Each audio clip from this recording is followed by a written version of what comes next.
So in my last YouTube video, one of the topics that got brought up is the lack of positivity in the world of Street Fighter 6 content creation. And so today, I want to kind of combine that sentiment with something that's been on my mind a lot lately. I'm going to give Capcom some actual props today so that I can talk about the best designed character in Street Fighter 6. Before we get started though, please remember to hit subscribe and let's get into the video. So, I have a confession to make. I have a secret addiction. I'm sorry to say. I've been hiding it from the world. Even though I said I would stop, I actually continued in secret. And that addiction is playing Sagat off stream. I need an intervention. Yeah, so I managed to get Sagat up to about 1900 MR. So I've mentioned a few times that I think Sagat and Elena show some really interesting signs of change for the game going forward. But the more I play Sagat specifically, the more I think he might be the single best designed character in the entire game. And I want to put a spotlight on why I believe that to be the case. So, just as a general overview, I think what makes Sagat so elegantly designed is the balance between the risk and the reward on almost every single aspect of this guy's kit. He has some very strong tools, but they've also been given carefully crafted downsides to ensure that no single thing becomes too central to Sagat's game plan. The way that I'm going to illustrate this is by focusing on a few core aspects of Sagat's kit in a good old-fashioned numbered list, and then I'm going to contrast his tools against some of the other characters who I feel are less well-designed. So, very first thing on my list, number one is throw loops. We've got to get this out of the way, obviously. A lot of people, myself included, have been very critical of throw loops in this game, but I think Sagat represents a perfect case study for how throw loops can still exist without being excessively oppressive or uninteractive.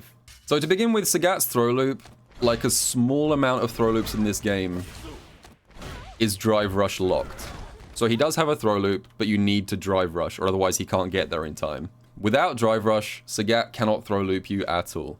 And the reason that I really like this direction for the game is how it prevents throw loops from being used as a drive recovery battery for players who overextend early in the round. So what does that mean? Let me give you guys an extremely common example to illustrate that point. Let's use Cammy. So let's say the round starts and you get clipped by a common Cammy player thing. Like a Cammy player will often fish for something like crouch, medium punch, drive rush in neutral. Something like this.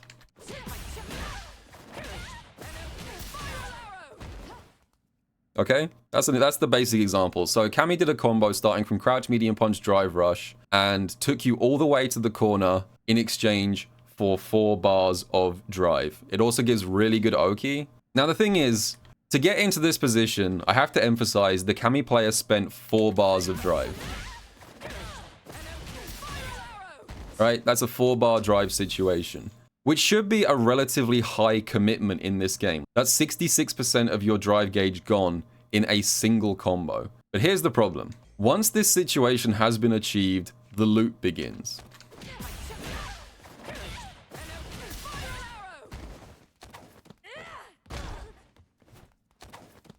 Cammy is just regaining drive. So every single throw basically offsets a large amount of what should be a risky drive investment because of the way that you recover drive during the throw animations. So I think a big part of why people dislike throw loops in this game is because what should be an expensive combo to drag you all the way to the corner ends up actually not being that risky because the throw loop can be used as a battery to recharge your drive gauge. And if you do try and tech the throw and you get shimmied,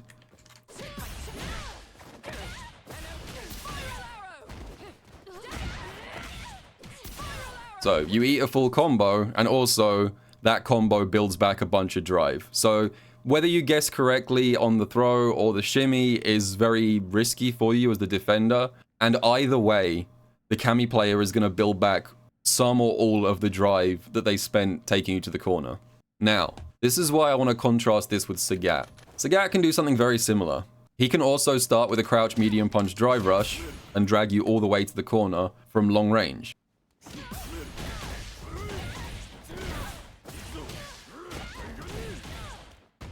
And then he can throw. But If I save a state here, you will notice that because I now have to spend drive on every additional throw loop attempt, I'm getting closer and closer to putting myself in a very dangerous drive threshold. If I go for more than 2 or 3 more throw loops here, I'm gonna burn out. So as the Sagat player, I can still go for throw loops in this situation, but what's really cool is the fact that every extra throw loop puts you in a more risky situation. It's the absolute opposite of the Kami one, where every time you land the throw, you're getting back more and more drive, whereas every time Sagat goes for the throw, he's losing more and more drive. So this is, I think, a really good model for how throw loops can exist going forward. I'm okay with throw loops still existing in this game if they actually work the way that Sagat's works. I think it's really good. And the other thing to mention about Sagat is this position right here. So after Sagat's forward throw, he is plus 21 and he is relatively close. He's got long range normals, so this is actually reasonably close by Sagat standards. And the thing is, even if you don't go for the throw loop, you can still get some level of pressure here, right? Sagat can still like walk up and press buttons. So it's not like a situation where if you don't have access to drive, Sagat gets nothing off forward throw. He can still be very oppressive in the corner, even without the throw loop. You can do his Jinrai, you know, you can try and steal frames by walking up and like pressing like stand medium punch or overhead. You can go for a tiger knee at this distance. What I really want this game to kind of transform into in terms of corner pressure is I still want the corner to feel threatening, right? I don't want a situation where corner throws feel like they lead to nothing, but I think Sagat's forward throw situation leads to a really sensible compromise. Never thought I'd be praising a throw loop, but this is how they can exist in an ideal world. Anyway, moving on. Number 2 on my list of reasons why I think Sagat is such a well-designed character is Tiger Knee. You've probably seen this move a lot lately, if you've been following this character. I think Tiger Knee is a really good move in this game. It might be his single best special move. This thing does a lot for Sagat. This thing is plus on block if your opponent crouches. It's also plus on block if you space it correctly, even if they stand up. Like that. And it's also plus if done as a meaty. And Capcom have intentionally designed a lot of Sagat's most common knockdowns to auto-time this thing as a meaty. That's also very plus. This thing can also shred your drive gauge on block. The heavy version does nearly a whole bar of drive damage. On top of all of those things, this will also hop over lows, and it can even go over fireballs. That's a hell of a lot of upsides for one move to have, being lows, going over projectiles, being plus on crouch, plus on meaty, and plus if spaced correctly. Capcom were clearly aware that there was a real danger of this thing being too spammable and too centralizing to Sagat's kit. So what they did is they gave Tiger Knee one really insightful weakness that you might not even be aware of. This line right here. 3 frames extra landing recovery when absorbed by armor. This is a thing that already exists for a couple of moves in this game.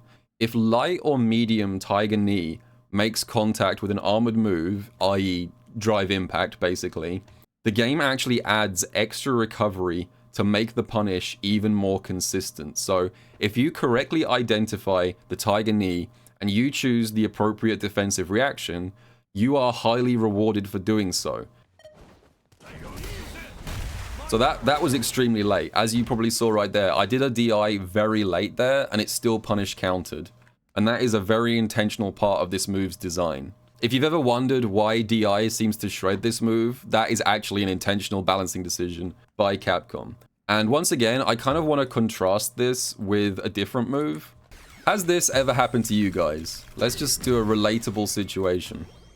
You are playing against a Ryu player, and you know that Ryu player is going to go for forward heavy punch. The big, slow, forward heavy punch that's plus on block, but seems like the perfect thing because it's not cancelable to punish with DI, right? It feels like the exact kind of move that should be designed to be punished with DI. And you lose the round. I think we've all been there, folks. It's not a great feeling when this happens. There's a lot of moves in this game that I really do think should have this property added to them. Extra recovery if they hit armor. Alright, number 3 on my list is Tiger Jinrai, aka Tiger Nexus. This thing. Sagat is the second character in this game with a Jinrai. And when I saw this in the trailers, I was horrified. I have Jinrai PTSD. But having now learned the flowchart on Sagat's Jinrai, I can confidently say this is infinitely better designed than Ken's version. And I don't want people to misunderstand me here, okay? When I say it's better designed, I don't mean like it's weaker, therefore less annoying, therefore good design smile, right? Sagat's Jinrai, in a lot of ways, is actually better than Ken's Jinrai. But the breakdown on how the follow-ups work is so much more rewarding for making correct reads, both offensively and defensively. So, the first thing I want to praise about Sagat's Jinrai is actually one of the ways that this is stronger than Ken's Jinrai. Bear with me here, I know. Before we even start talking about the follow-ups, just the starter, the initial move, this thing is -5 on block. Why is that important? You may or may not know, every single invincible EXDP in this game is 6 frames startup or slower. If I am a Sagat player, and I know my opponent wants to just let rip a DP to interrupt all of the follow-ups on Jinrai, I can actually bait the DP. I am rewarded as the Sagat player for making the correct offensive decision and not going for the follow-ups. I can actually bait the DP here for making the right read, and if I do that, then, you know, I get like a fat punish out of this. So, on the other hand, Ken's medium Jinrai starter, his is -7. And this creates a really strange inconsistency in this move's design, where some characters never actually have to engage with the Jinrai mix-up at all. So, for example, against Guile, if I do no follow-up, I get punish countered. If I do the light follow-up, I get punish countered. Medium, punish counter. Heavy, punish counter. So, as long as Guile has drive, he never ever has to even think for a single second about how to deal with Jinrai. So, I think Jinrai is a really poorly thought out move, not just because of how good it is offensively, but also because how some characters have to respect this thing, while others have a completely guaranteed get out of jail free card. So that's just the Jinrai starter. What about the follow-ups? Okay, so first up is the light kick follow-up to Sagat's Jinrai. This thing. This is the one you use if you think your opponent is going to try to press buttons in the gap. So this first one is a frame trap. If your opponent mashes. Like that. Just like Ken's light kick ender, this also gives you a knockdown into Oki if it counter hits. So this is very similar to Ken's light kick Jinrai ender. This thing is also -5 on block. But unlike Ken, Sagat gets left very close on block, meaning that if I make the correct defensive choices and I successfully block both the initial Jinrai starter and the frame trap afterwards, as the defender, I am rewarded with a consistent punish with every single character in the entire game. I've picked Jury because chat told me that she's got some of the stubbiest lights in the game. Even if I block max range Crouch Fierce into Jinrai, into the frame trap follow-up, I still always get the punish counter. Now, this absolutely is not the case for Ken, where only about 3 or 4 characters in the entire game can punish long-range Jinrai low. So, you are rewarded defensively if you correctly read this mix-up with Sagat. I don't think Marissa can. Alright, I promise you, this is the last one we're doing. Guys, you need to go into the lab yourselves. I'm giving you the information, but you need to do some of the heavy lifting here. Yep, she can. Every single character in the game can punish Jinrai. Oh, also, one thing I didn't mention is that unlike Ken, Sagat's light kick Jinrai ender is actually an overhead. This is actually an overhead. And this has 2 useful side effects for Sagat. Number 1, this makes it harder to perfect parry, because in this season of the game, you have to consciously switch to a standing parry. But number 2, and this is the really important part, If you want to block and punish the -5, as I just showed you guys, you are forced to stand block this thing to punish it properly. And this is where we start talking about the medium kick follow-up. They flow together, you see, because the light kick follow-up incentivizes your opponent to start blocking high. And then once you've conditioned them to start blocking high, you have the medium kick follow-up. Now, the medium kick follow-up whiffs on crouches completely, and it's not a frame trap. But to make up for that, this thing is +4 on block, and as well as being +4 on block, this leaves Sagat at a really useful range where he can actually throw shimmy in this situation even with his terrible back walk speed. So you can see, even with my opponent set to instant throw, Sagat can actually still shimmy off this situation even though he's so close. So yeah, the layer 1 mix-up is that you stop your opponent mashing with the light kick follow-up, and then the layer 2 mix-up is that you start forcing them to stand block, and then you start mixing in the medium kick follow-up, which gives you a really nasty mix-up afterwards. Are you guys starting to see why I like Sagat's Jinrai so much? Like, there's so many mind games going on in both directions, right? Let's just finish up with the heavy kick follow-up. This one. So the heavy kick follow-up is kind of like a mix of the light and medium versions.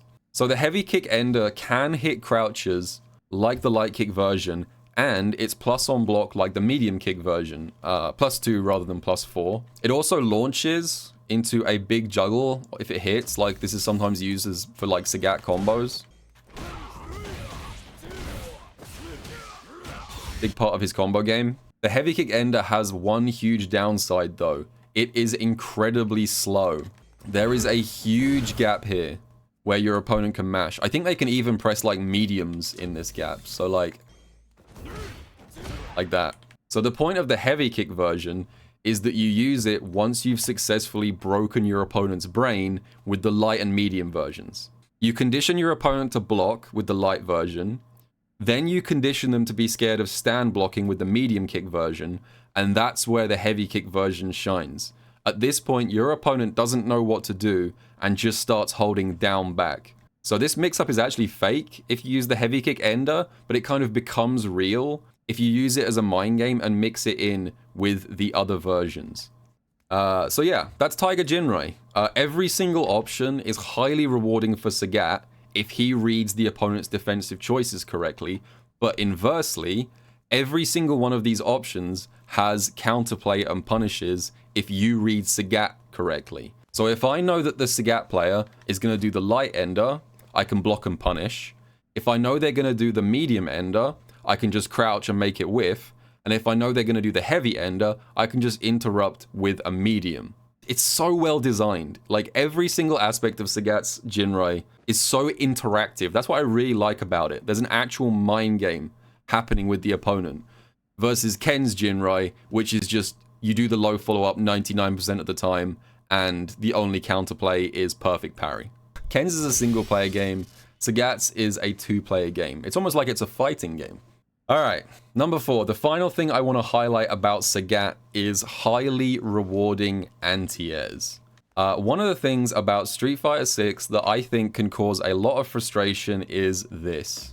We're playing against a player that is just holding up forward and you DP them, but they're not conditioned. So you DP them again, but they're still not conditioned.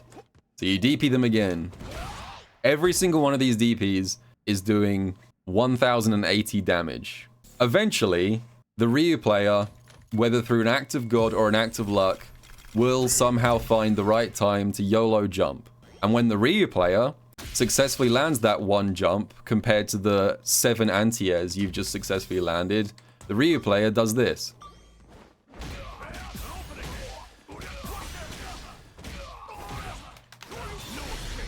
And you lose 6,170 of your precious health. The risk-reward ratio in this game between anti-airing and actually landing the jump in is, I think, a little bit imbalanced right now.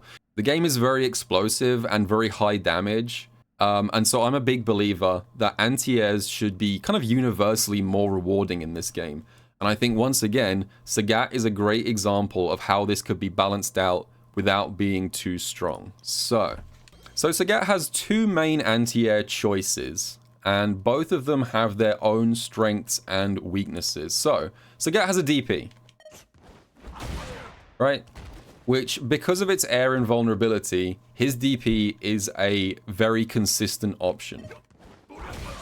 You can also do it very late as well. So even if I only just barely finish recovering from like a whiff normal, like this, I can still DP. That's the usefulness of having a DP in this game.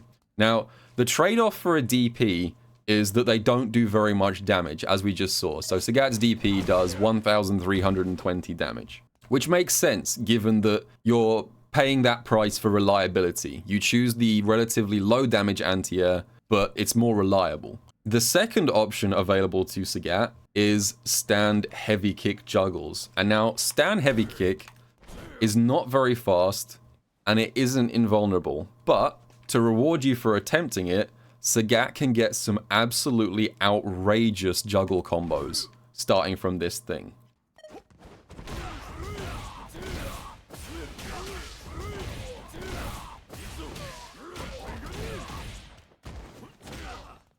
Now, just to be clear, that juggle only cost me 2 bars of drive, and it took my opponent coast to coast. My back was to the corner, now his back is to the corner, and as well as that, I get a safe jump at the end of it.